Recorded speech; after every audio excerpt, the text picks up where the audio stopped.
Hello there, so my name's Paul Dale and I will be taking you through this lecture on the jury system as part of your legal system and methods module.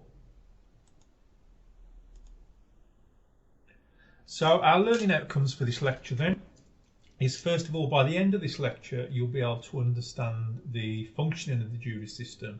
So if somebody asks you how the jury system works in England and Wales, you'll be able to explain that functioning. You'll be able to analyse how juries are selected, so we'll have a little look at the parts that make up the jury selection and we'll pull those apart for you and you'll be able to analyse them for yourselves. You'll be able to assess any misconduct issues that relate to the jury system. So particularly in today's age, in more modern age with social media and the rise of the internet, there has been a number of misconduct issues and we'll see how the law has addressed those issues and you'll be able to make an assessment on that. And then you'll be able to evaluate any issues around jury bias. So in the particular, there has been issues raised in relation to whether we should have multiracial juries, for example, to address any potential racial bias on a jury. And also we will take a look at issues of bias, particularly in rape trials, where certain rape myths about the victim may exist among the jurors, which has been perhaps more of a recent contentious issue that has been addressed with some recent research. So we'll take a look at that too. So our agenda then, how we're going to achieve these learning outcomes, is first of all we'll take a look at the jury system by means of an overview. So we'll analyse how the jury system works, how the jury system is selected, and exactly what we're talking about when we're referring to the jury system. Then we'll look at the selection of the jury. So how is the jury selected? So how does that occur? And we'll look at some issues around that. We'll then have an examination of jury misconduct and look at some notable cases as to where jury misconduct has come to light in recent years, particularly around issues of the internet and social media.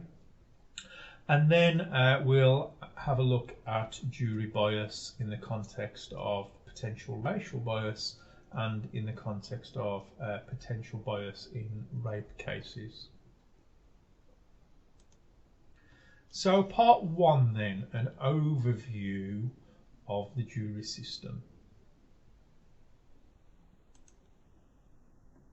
It's important to note that the jury system is not used in all legal trials, although it is a fundamental part of the legal system of England and Wales, which we'll go on to in a little while as to how that is a historical part of the legal system of England and Wales. It's certainly not used in all legal trials. It's predominantly used in criminal law, and that will be the main focus of our lecture today, and that is the main focus of your studies as to how it's used in criminal law. But it's important to note it's only used in criminal law at Crown Court. It's not used in criminal law at the Magistrates' Court, where the lower level crimes are tried.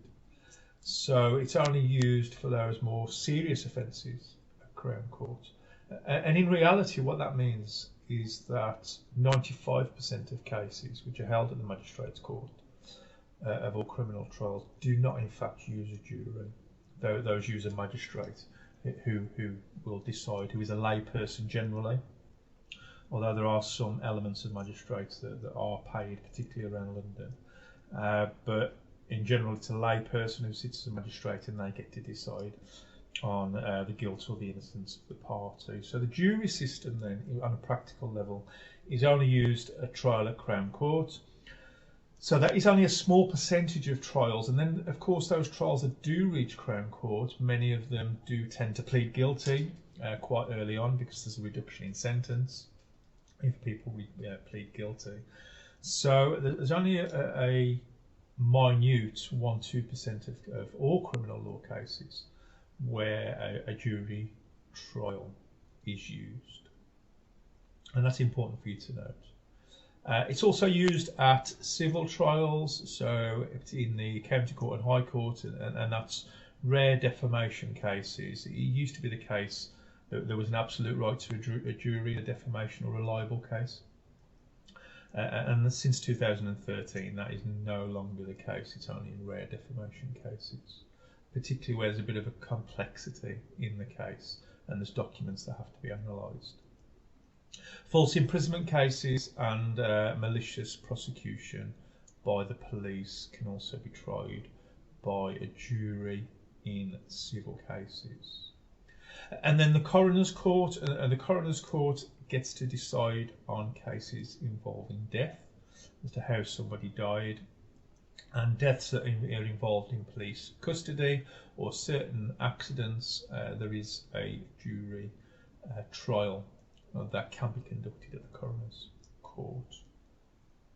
However, in most cases, the jury system is not used, and so it's certainly not used in most criminal law cases, and certainly in most civil law cases, where a judge gets to decide in civil law cases to whether somebody's liable or not liable.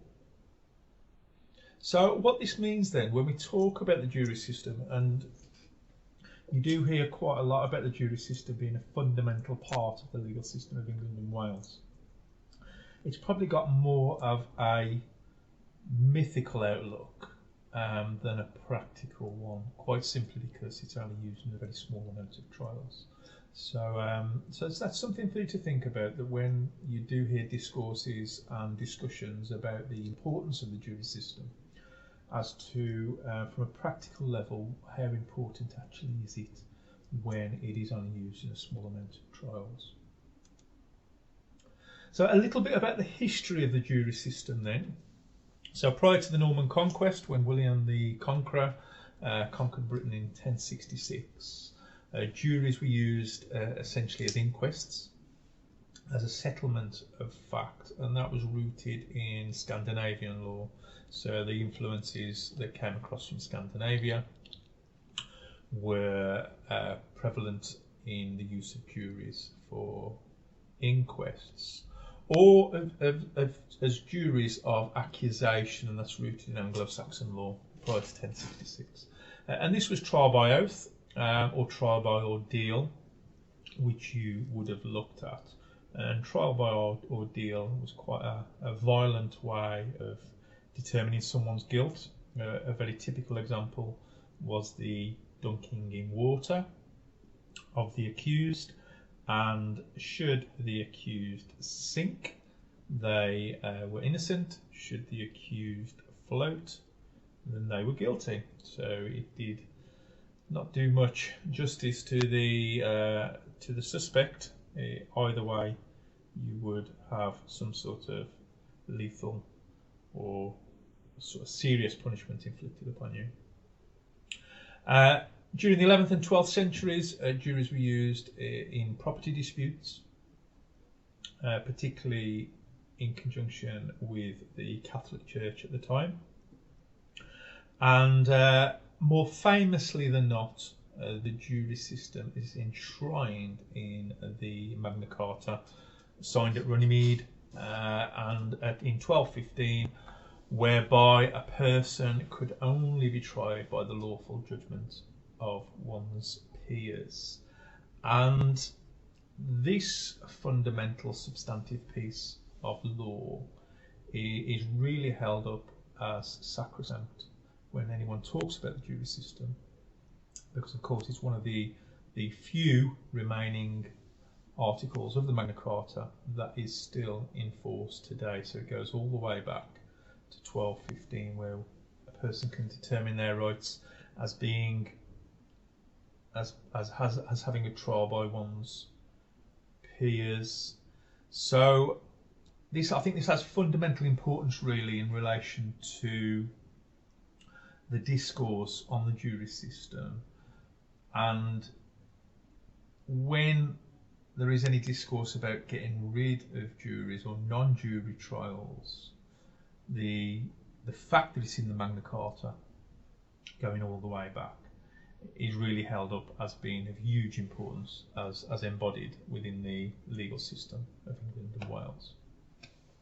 However, it's important to note back then that the role of the juror was somewhat different from a factual point of view than what we have today. A very different type of role.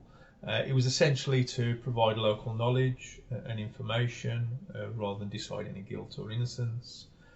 Jurors could be used to determine the facts on the ground in the sense of gathering that information, an investigative sort of role in some towns and cities you would have the juror do. And you know, in the absence of a police force, it was down to the local people to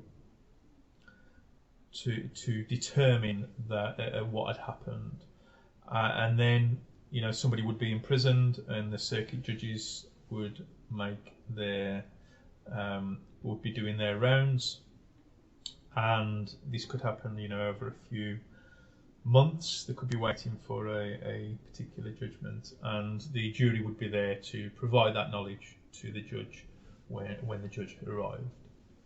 So it wasn't a case that the jury determined guilt and innocence between the sort of 13th and 15th century.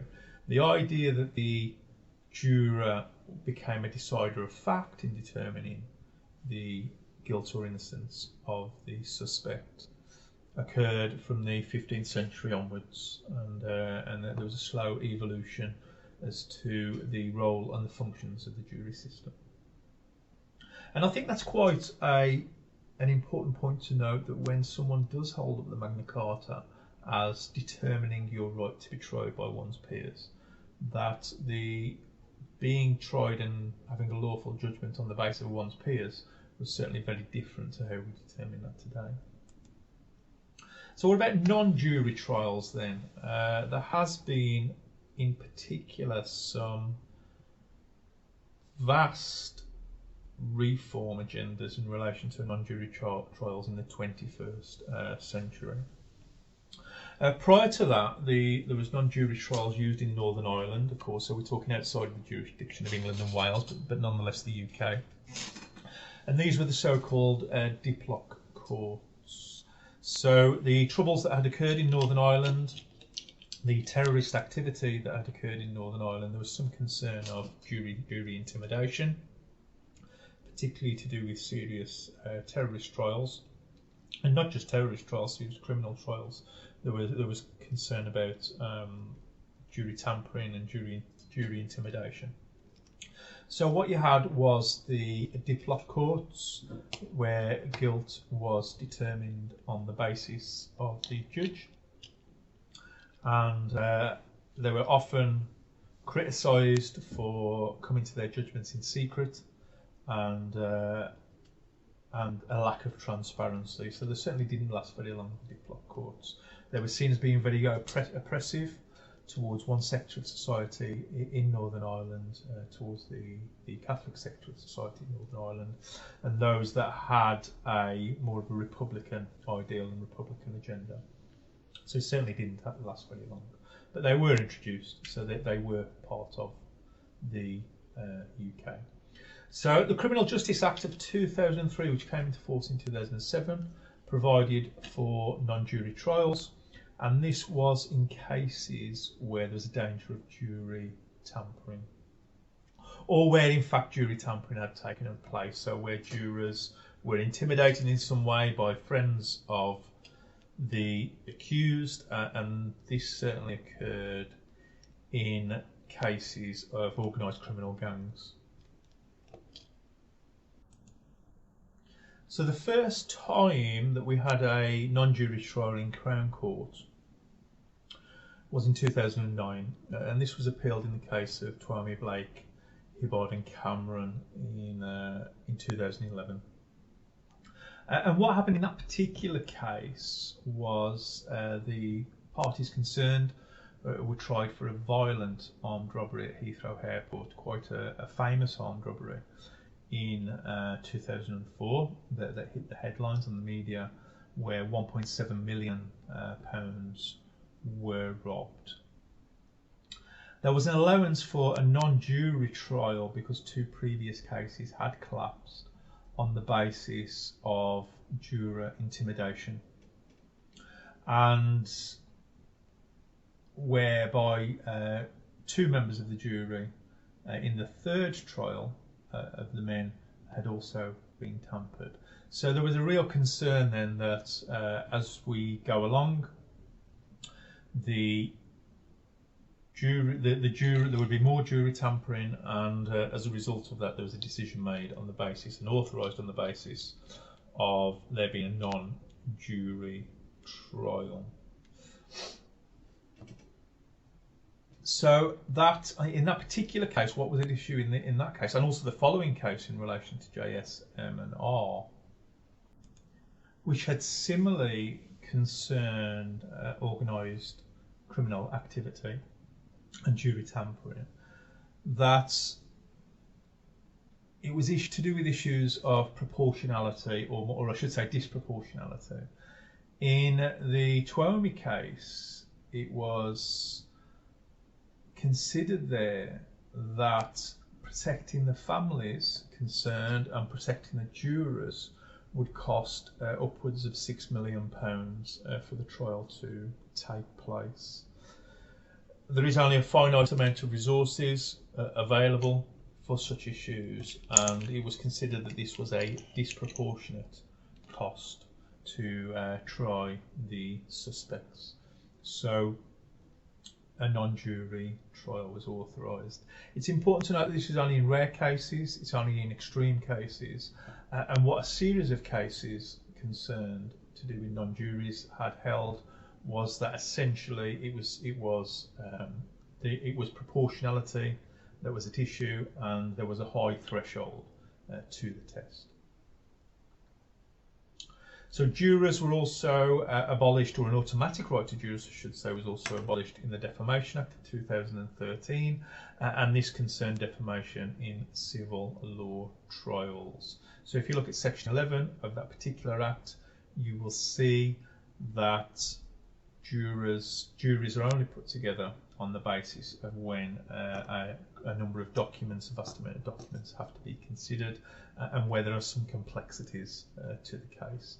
But that is at the discretion of the trial judge, and there is now no automatic right, no absolute right for someone to have a jury in a defamation or libel trial.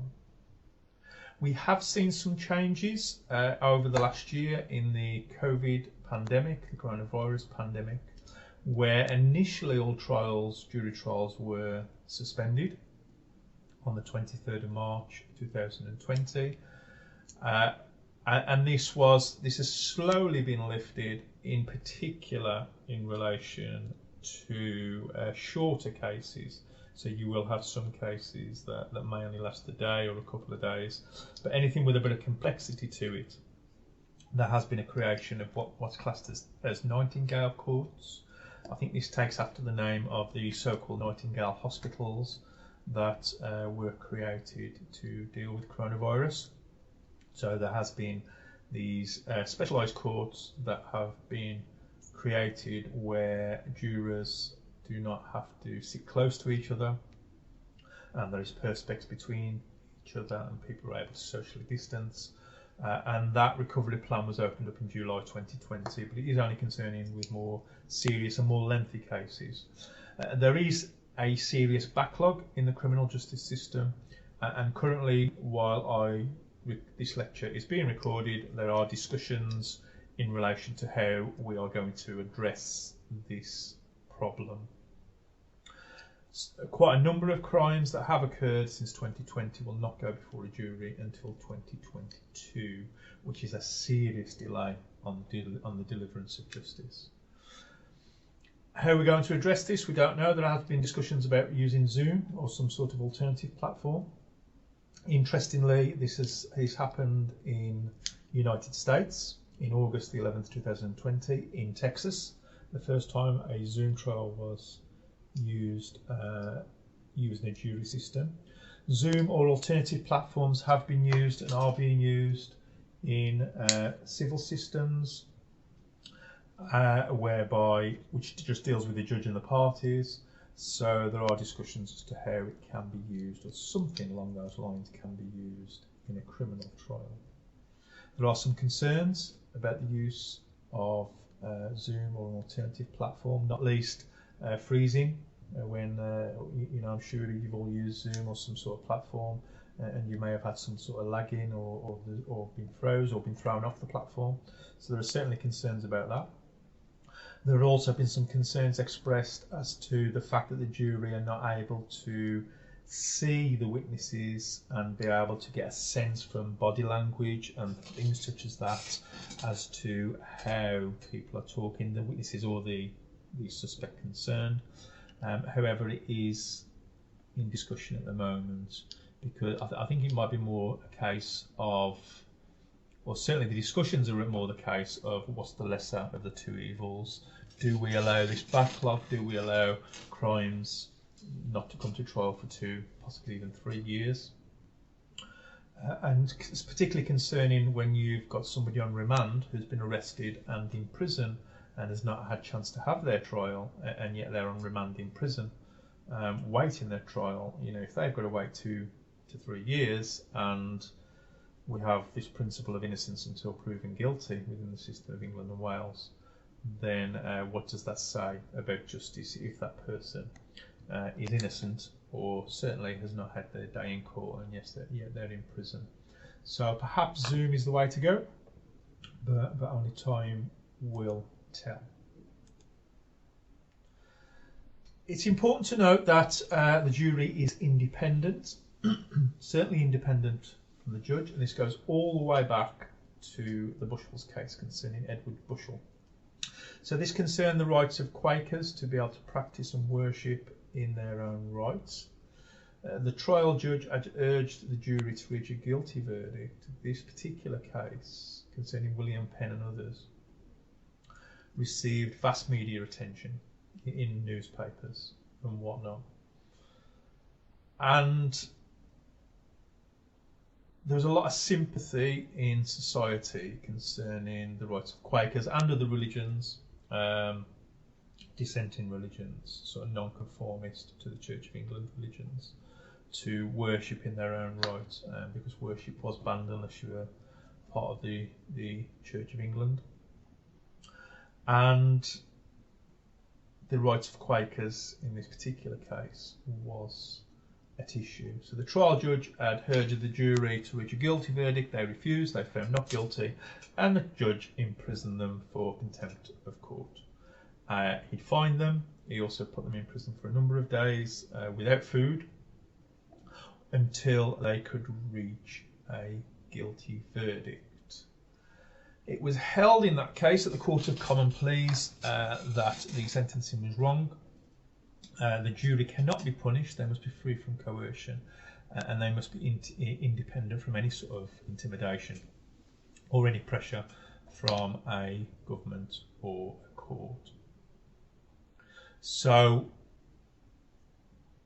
this particular case of the jury being independent is fundamental to any independent discourses today. This particular case was reiterating the case of R against Wang at the House of Lords, whereby it was held that the jury must remain independent, so much so that they cannot be directed by the judge, as in this case, for a determination of guilt or not guilty. Confidentiality then. It's an important principle that the deliberations that go on in the jury room are confidential. So this was held in the Ard against Mirza case. That particular case, one of the jurors had made the court aware of a potential for racial prejudice against Mr. Mirza, the defendant, who was of Pakistani origin. He had been using an interpreter in the court, and there was some degrading conversations in relation to the use of an interpreter, and they felt that it was just a ploy, and there was discussions of a racial prejudice nature amongst the jurors. This only came to light a few days after the trial, and it went all the way to appeal.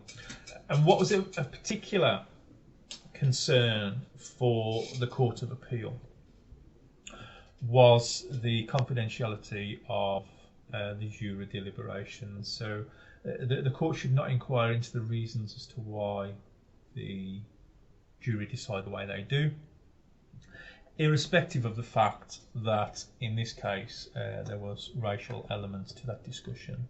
And on issues of contempt of court, the Court of Appeal asked the House of Lords to consider whether the discussions that the jury had could be used as evidence for appeal and for contempt of court.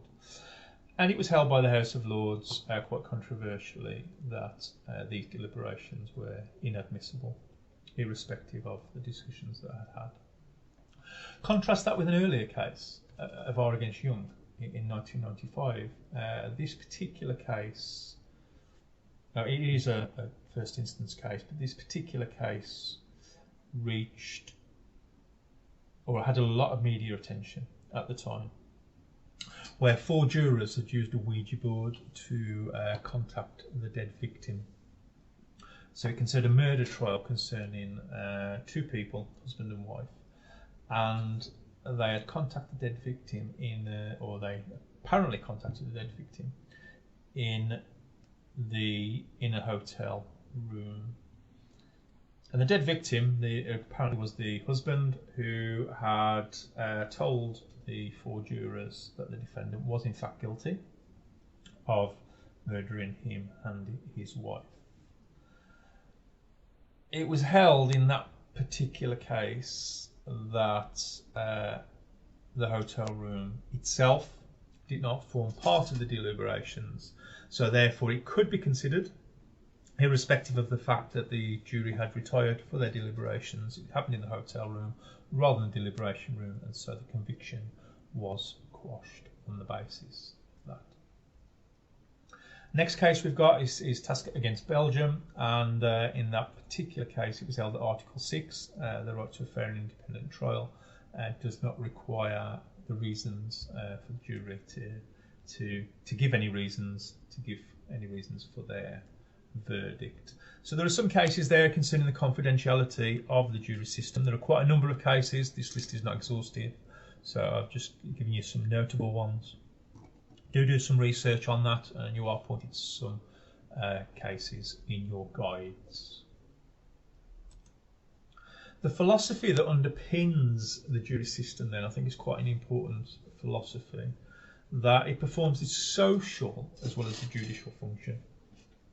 So what we've looked at so far is that the judicial function is certainly one of deciding fact on the basis of the evidence heard as to whether the defendant's guilty or not guilty. But there is this broader social function to a jury in that it increases public confidence. So irrespective of the fact that only a small minority of trials do use the jury system, it is this increase in public confidence which is at the focus of the philosophy of the jury system.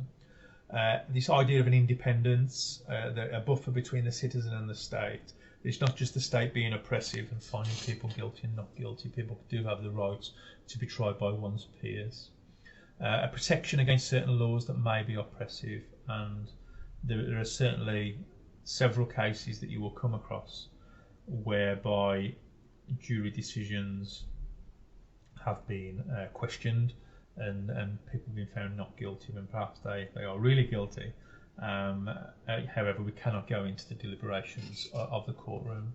So in this respect, because the jury is seen as this buffer between the state and the citizen, it's regarded as part of the democracy and part of the rule of law principle.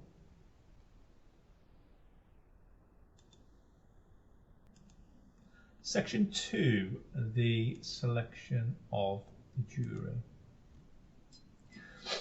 So this is the composition of the jury first of all before we move on to the actual selection. So you'll see at Crown Court you can have 12 at the start of trial. You will have some cases where jurors have to get discharged, jurors become ill, particularly if it's a lengthy trial. There's even been cases where jurors have died mid-trial. So the number of the start of the trial is 12 at the Crown Court and at the High Court. At the end of the trial, the minimum number must be 9. They can reach majority decisions. The judge would prefer a unanimous decision, but that's not always possible. So sometimes the jurors come back and forth to the judge, and the judge will allow majority decisions, as you see on this table here. The county court, for the very minority of county court trials, the number at the start of the trial is 8. The minimum number required at the end is 7. And then in the coroner's court, on cases such as sudden death in police custody, it depends on the complexities of the case, between 7 and 11. In the minority, so there's a majority decision concerned in the coroner's court, and so the minority in that case should be no more than 2. So on the selection process then, jurors are selected at random, essentially by the electoral register. So if you're registered to vote, you have the possibility of being selected for a jury. You get a letter in the post that will just tell you you've been summoned for jury service, and then it's up to you to appear on the day.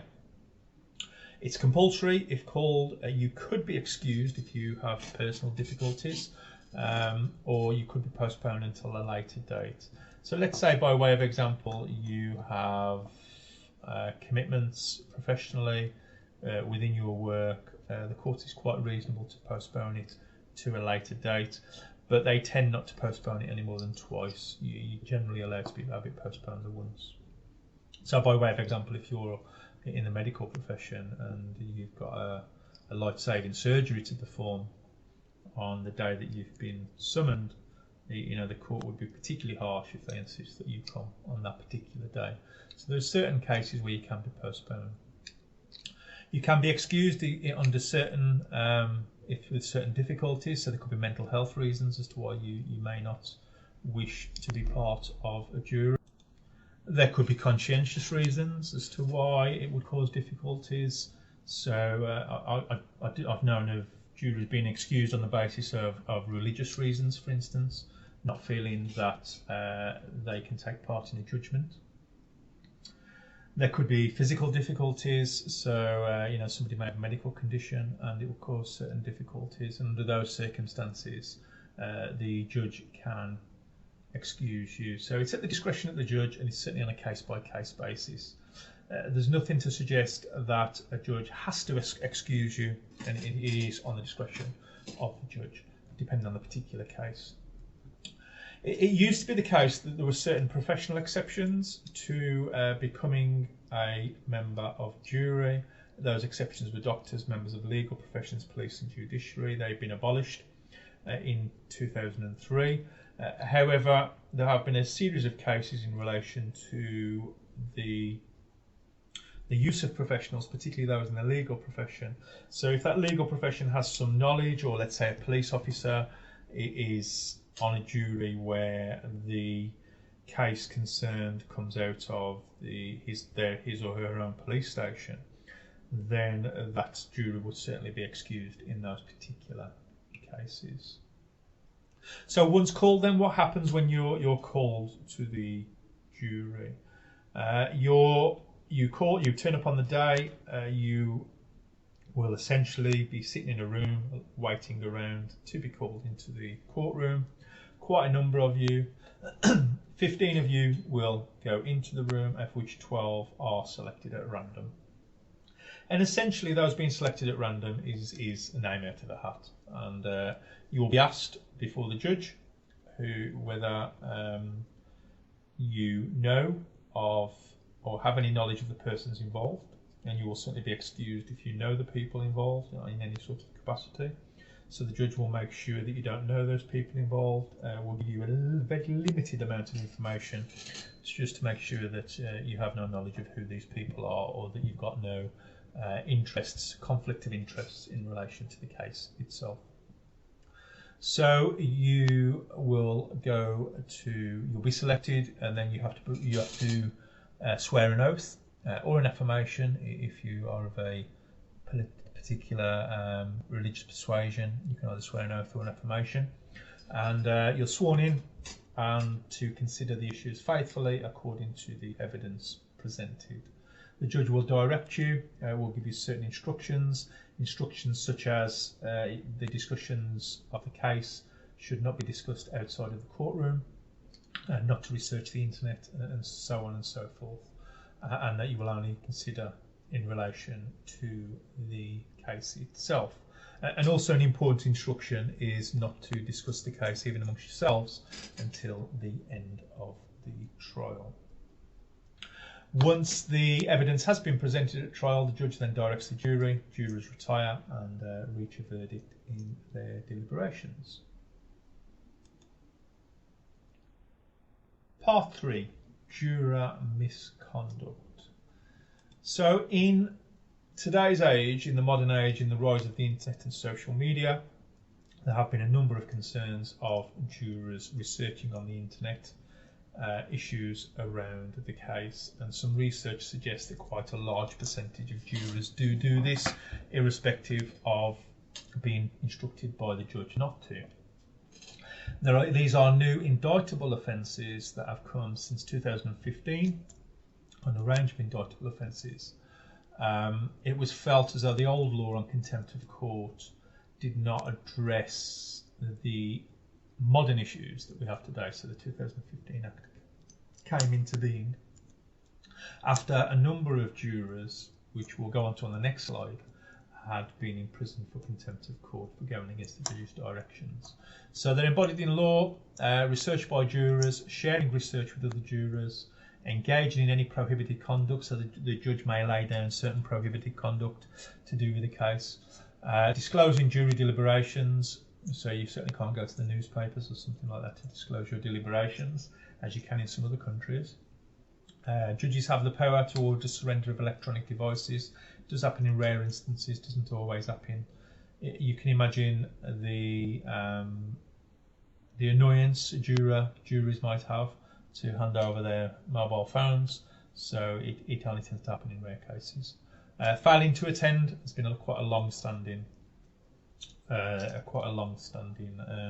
offence, so you do have to attend. Maximum sentence is 2 years imprisonment and a fine as a result of any of these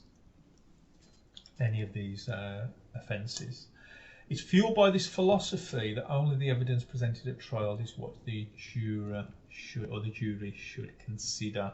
So that's what's important, what the lawyers present to you, what the judge allows to be presented to you, and your determination of guilt or innocence is only on that basis of what's presented in the courtroom and nothing external to that. So some notable cases then of contempt of court. The case of Joanne Frail was the first case whereby somebody had been imprisoned for using the internet, and she got 8 months for causing a £6 million drug trial to collapse by actually contacting the defendant through Facebook.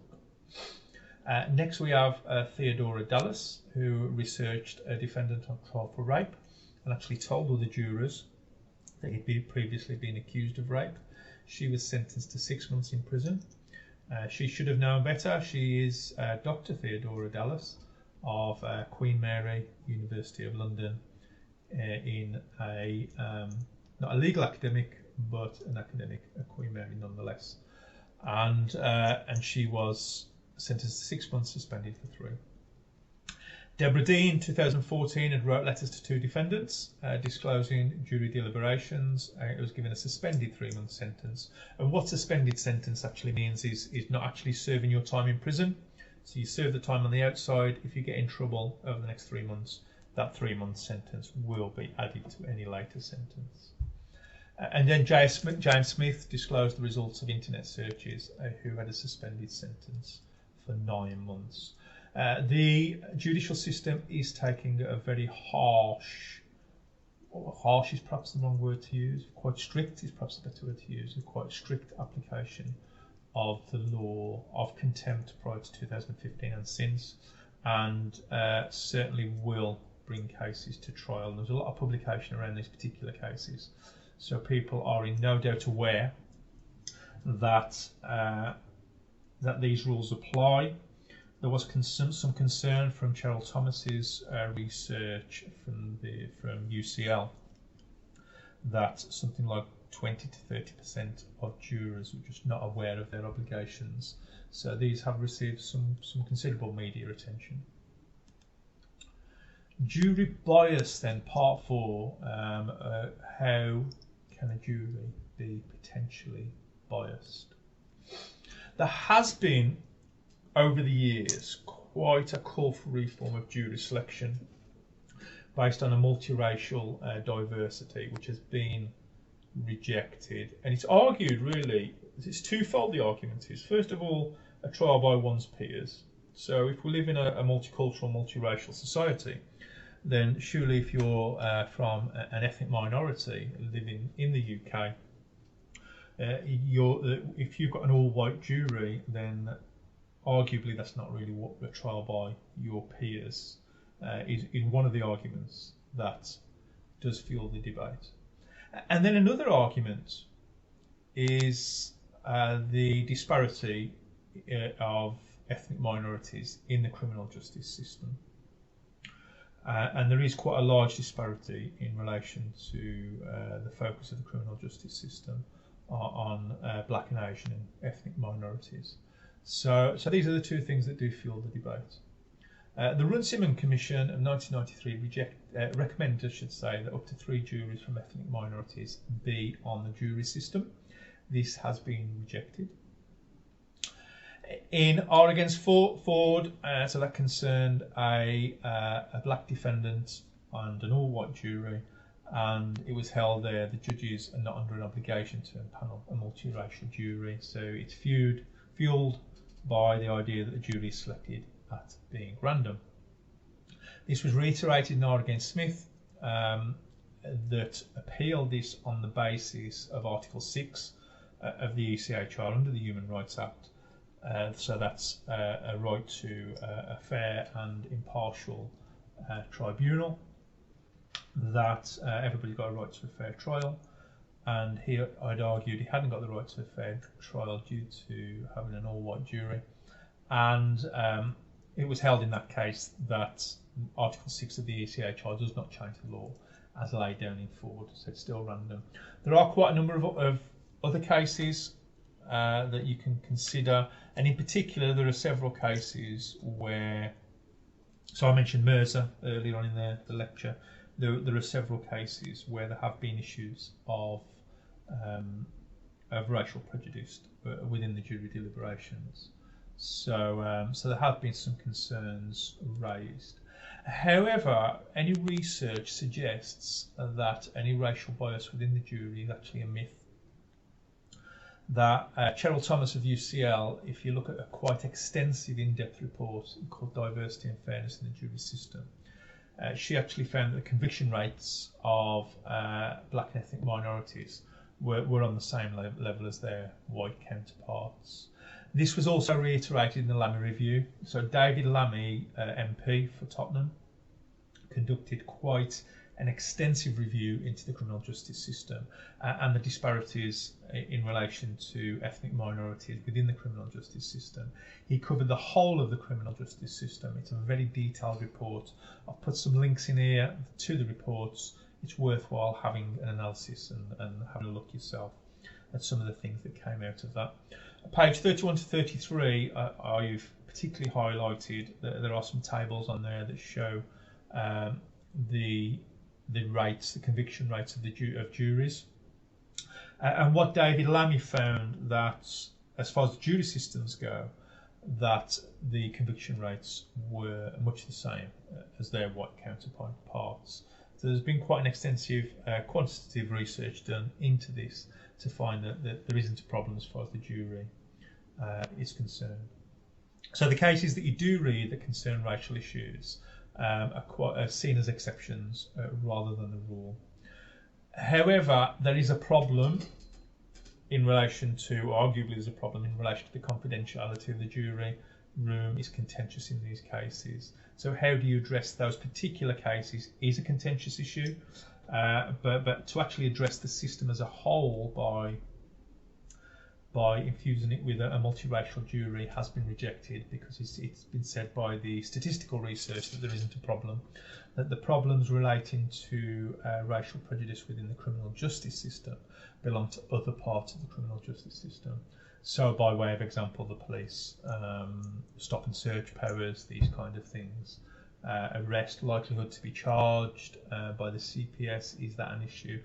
And really what the research tends to find is that it's action at the front. So there is an issue to do with disparity in racial issues, but it's more geared towards the frontline sort of police side than it is, which ends up fueling or feeding into the disparity statistics than the actual jury itself.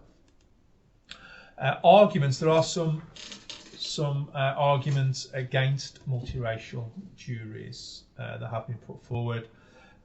First of all, the research suggests that there's just not an issue. So there's this idea that if it isn't broke, do not fix it. It's accepted that there may be a perception on the basis of some cases that have made the headlines, and also the idea of being tried by one's peers. How do you get around that issue?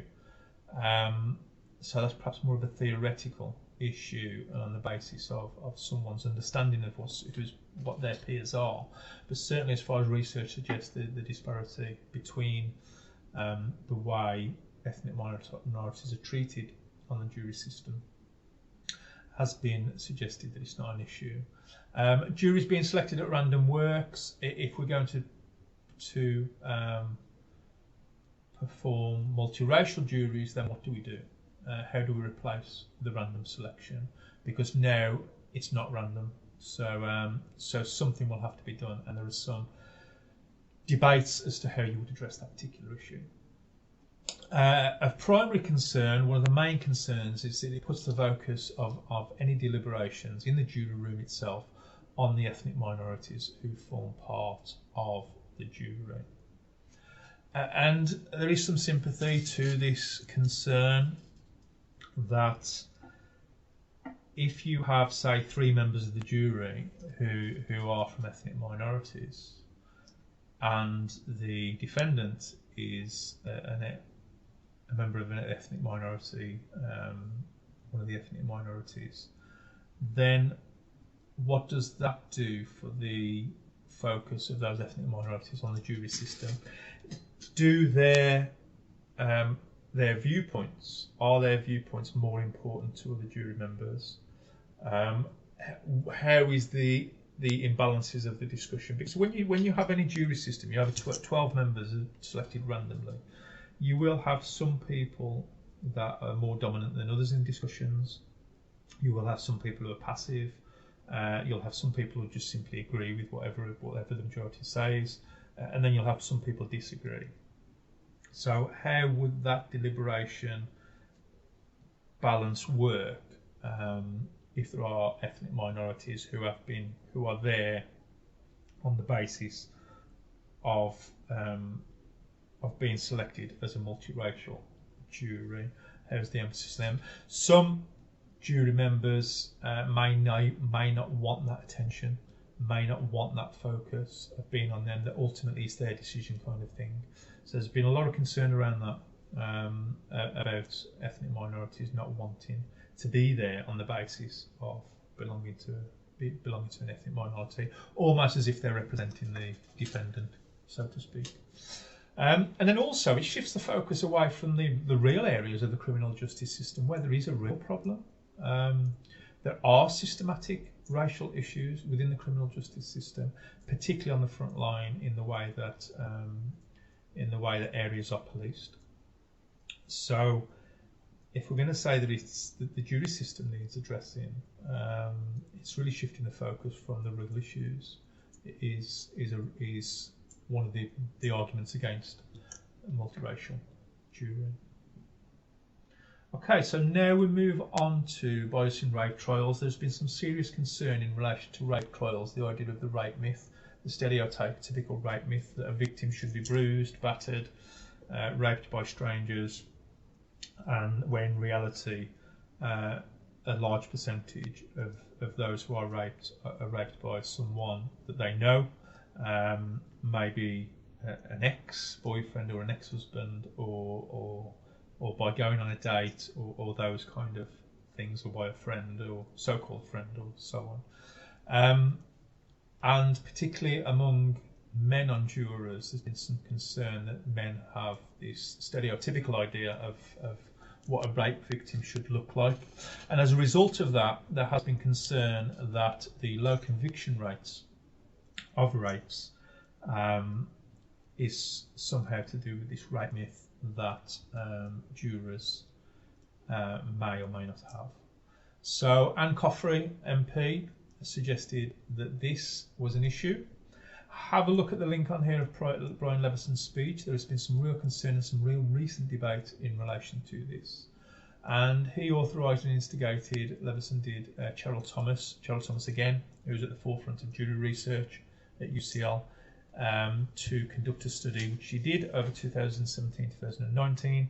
It was produced in 2020, and she found that this idea that jurors have the rape myth is not a concern, which is contrary to the mainstream academic debate on it. So there are two sides to this debate. It's still for discussion, but Cheryl Thomas's quite extensive study of interviewing jurors found that this was not a concern, that jurors did not have this rape myth. So that's certainly something for you to think about in that because there is a debate on that. So have a look at Brian Levison's speech there. It's quite an interesting speech as to what he had to say about it.